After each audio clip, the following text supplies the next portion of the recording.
Hey folks, today we're talking about the top 5 lies that SaaS marketers make, why they do them, and at least you know next time when you hear that, you can walk in with your eyes wide open. All right, let's do this. SaaS CMO Pro. Hey guys, Bill Macaitis here, former CMO Zero at Slack, before that CMO at Zendesk, and before that SVP of Marketing at Salesforce. I've been doing online marketing for about 30 years, 15 on B2C, 15 on B2B.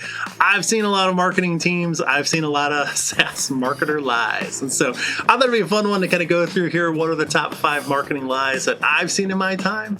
And let's kick it off here. The first one is we gave you plenty of leads. You'll see this a lot with marketing teams where you have this dynamic with sales where marketing is constantly saying that we're sending you tons of leads, you aren't following up on them. Sales is like, oh my God, all the leads you're sending me are pieces of crap. And there's probably some honesty on both sides of that. You know, marketers, I think, a lot of times, I think they're metric the wrong way, especially in SaaS B2B. A lot of times the only metric they have is leads. And when you only have leads as your metric, you can do some kind of shady things to get more leads, right? You can start putting all of your content behind lead form. If you do an event, literally anyone that walked by your booth, maybe they just want to get whatever it was, you know, they become a quote unquote lead. There's lots of ways to inflate lead numbers, right? And when you say you have plenty of leads, you know, you're not really looking at the quality behind it. I am an advocate of like, hey, let's have marketers look at other things. Let's have them also look at, you know, the power of the brand. Let's have them look beyond just leads into MQLs, SEOs, SQLs, pipe, share metrics with sales, have them look at things like the experience, the promoter score. There's a whole bunch of good metrics that marketers can do. But when they say, you know, there's plenty of leads, that's not really being completely honest. The second biggest lie that I see SaaS marketers make, and this is often around some type of creative project where there are lots of stakeholders or internal people that don't know marketing that feel they should be involved in a project.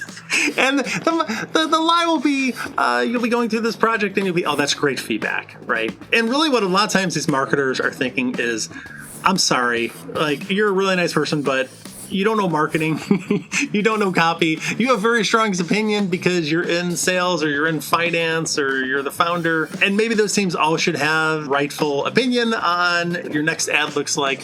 But a lot of times we will say that by just saying that's great feedback, thank you, right? And in reality, we're kind of thinking like, I'm not sure how much weight I'm going to give that. You want answers? I think I'm entitled. You want answers? I want the truth! You can't handle the truth! The third biggest lie I see is when a SaaS marketer says, sure, I'll totally try to do that. Usually this comes when you're asking someone from marketing and you're outside of marketing and you're asking them that you just need help with something. Now, that may sound a little harsh, but you got to understand, like in marketing, you get so many requests that come in from everywhere, right?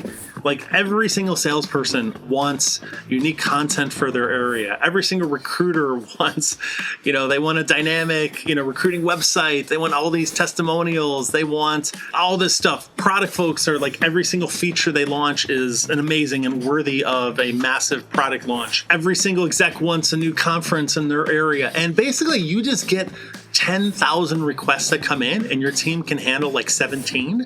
And that's hard, right? Like, how do you do that? Now, I'm a big fan in general of using some type of company stack ranking. I'll do a totally separate video on this. The Salesforce V2 Mom, which was one of the best ones I saw that did this, is basically they would say, hey, every year, here's the top 5 or top 10 things we're going to do. And if it's below the line, we're not doing it. And they would literally stack rank every single one from 1, 2, 3. 1 was more important than 2, more important than 3, right? But in companies where you don't have that discipline to say what we're going to do and what we're not going to do, marketing just tends to get an enormous amount of requests. And you will tend to sometimes hear a response of like, yeah, sure, I'll try to get to that, right? When in reality, they have absolutely no cycles to do it. The fourth biggest lie that I see is it's all sales fault, right? Like, oh my God, we're marketing. We send you so many good leads and, you know, you never followed up with them. We didn't hit our number this quarter, like because sales didn't do this or this. Marketing, we were fine. We did all this. And again, like this is something that if you peel the onion a little bit, it's most likely not true. To me, sales and marketing have to be working together. They should share the same metrics.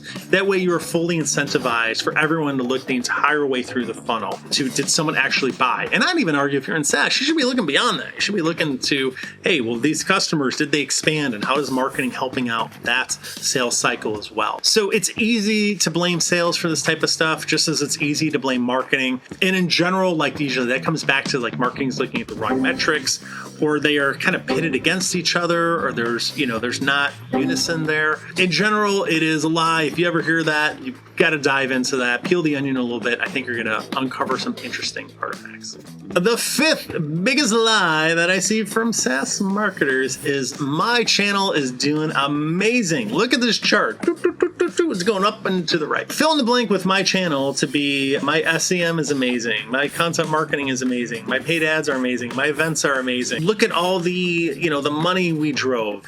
And here's the thing with marketing and tracking marketing. It is really, really tricky. Generally, if you're in SaaS and if you're selling to mid-market or enterprise, you have longer deal cycles. You're going to have deal cycles where someone might interact just even on the marketing side. I'm not even talking about sales or partners or anything else. They may interact maybe 10 times with all these marketing channels before, they actually even become a lead, right? Well, what ends up happening is the attribution modeling I found when working with SaaS B2B companies is very light. A lot of times they'll only use first touch or last touch, which leaves out a whole bunch of other channels in the middle there. So sometimes like the last touch person, maybe they have a channel that's predominantly used for last touch. They will go, oh my God, look at all this revenue we drove. We drove so much here. Or the first touch person will be, we drove all this revenue.